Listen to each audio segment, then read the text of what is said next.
All right, guys.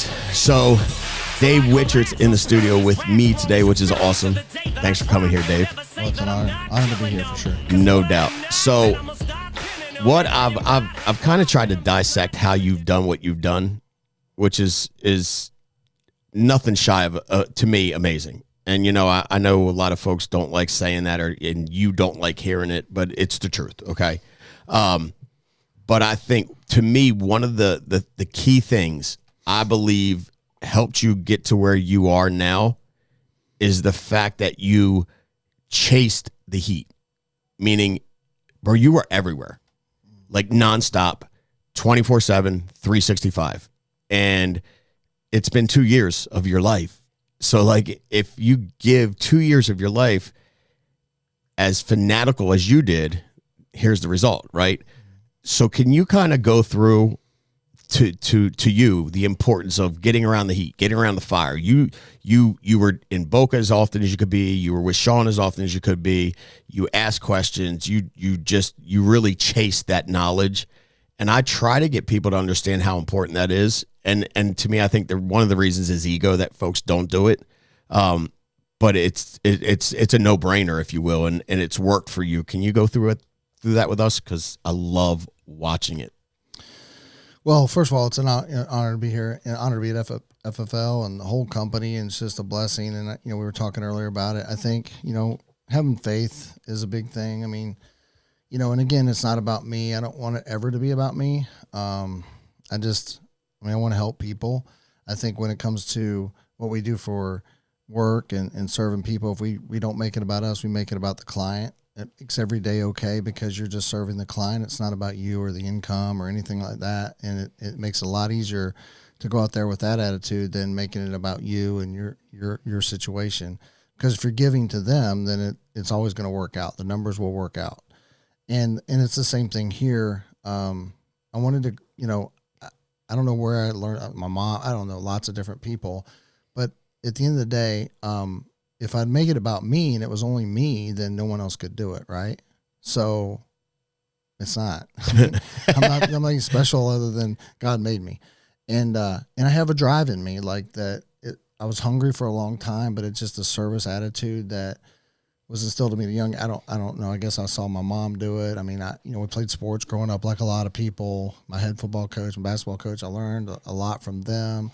Not only about sports. I mean, sports teaches a lot about life. And I think there's a lot of guys that are guys and gals. Not that you had to be an athlete, but there's so much, like in football, is like war. It's like going to war with somebody. When you're going to take somebody's head off or take a hit or whatever, and, you know, go through that tunnel, and you have your, you know, bust through the flag, whatever they call it, you know, and run out of that field, and then you're laying your life on the line essentially for, you know, the people around you.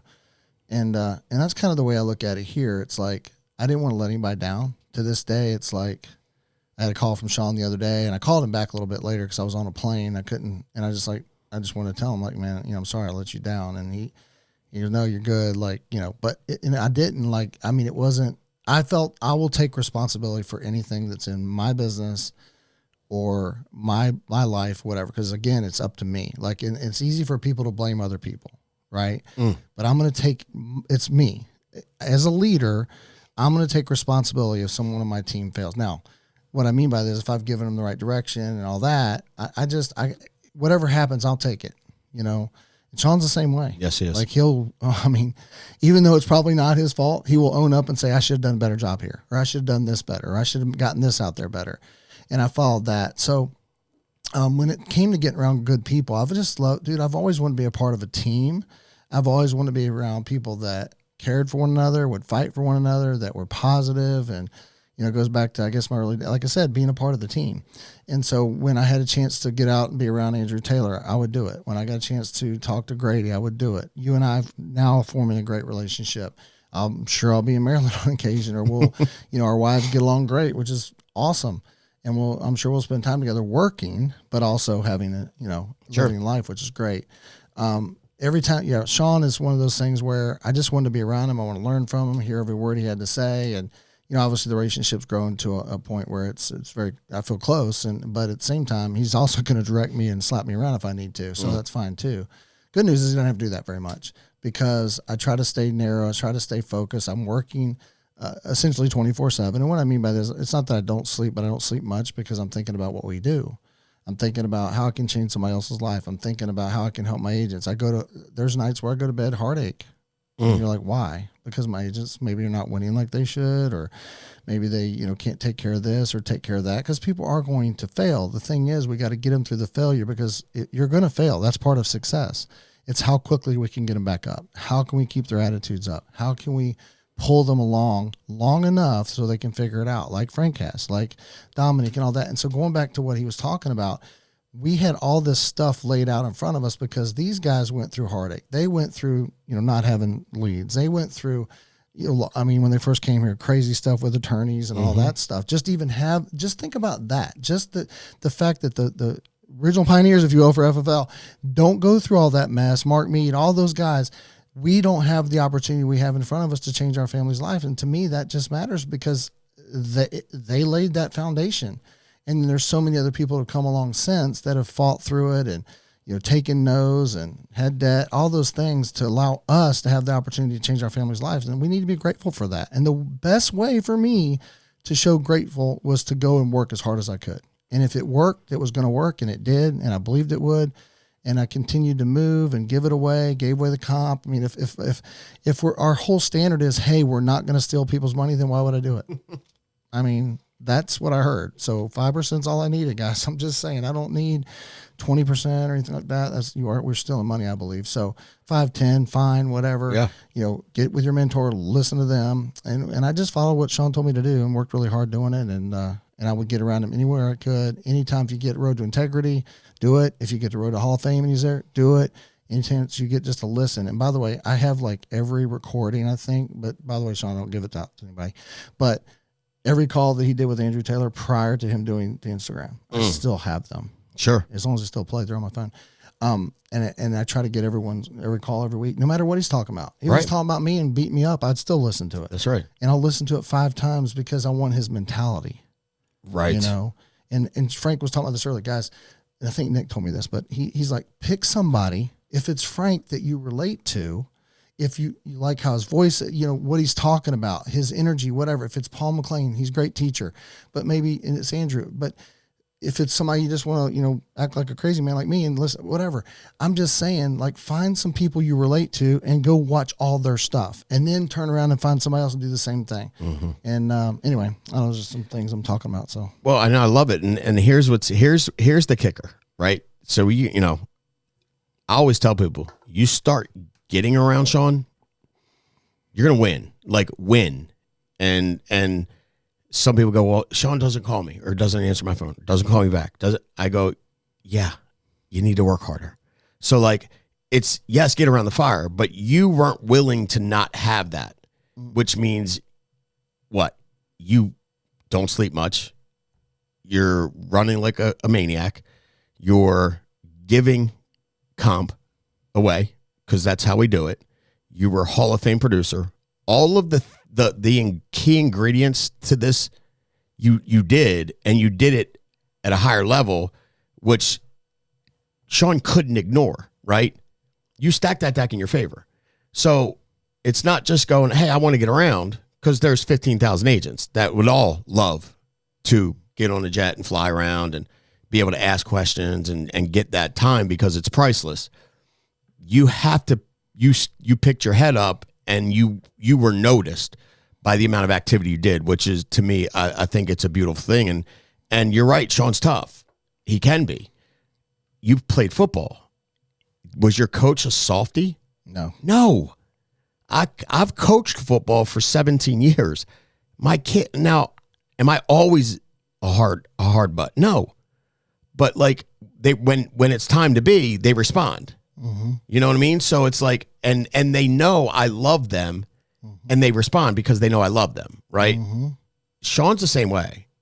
He gives you what you need, whether you're going to like it or not. But if you just wipe away all the emotion and all of the sensitivity and go, you know what, it's for me, you tend to take that much better. And I've watched you do that too. Because again, I've been in those shoes. I've been on the other end of those calls where he's telling me something I don't want to hear.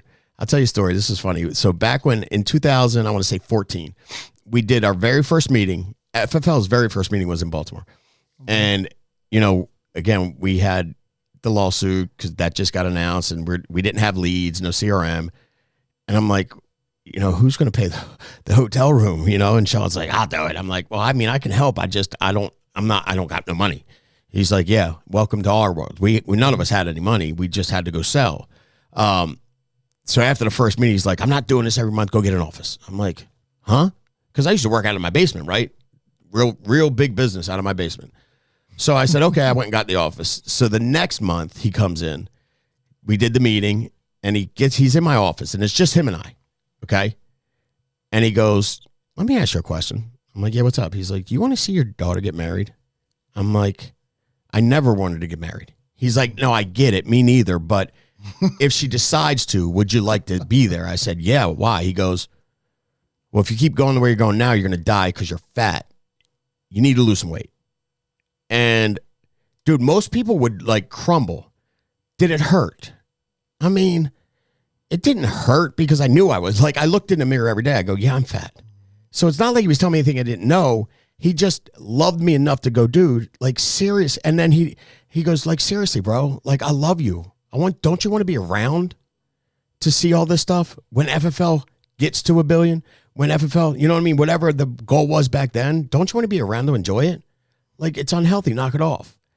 And so I love that stuff about him. But a lot of folks don't want to hear that truth, but you've accepted it. And again, it's not easy to do. What do you think got you again? Because you weren't here your whole life. You're 50 when you got here.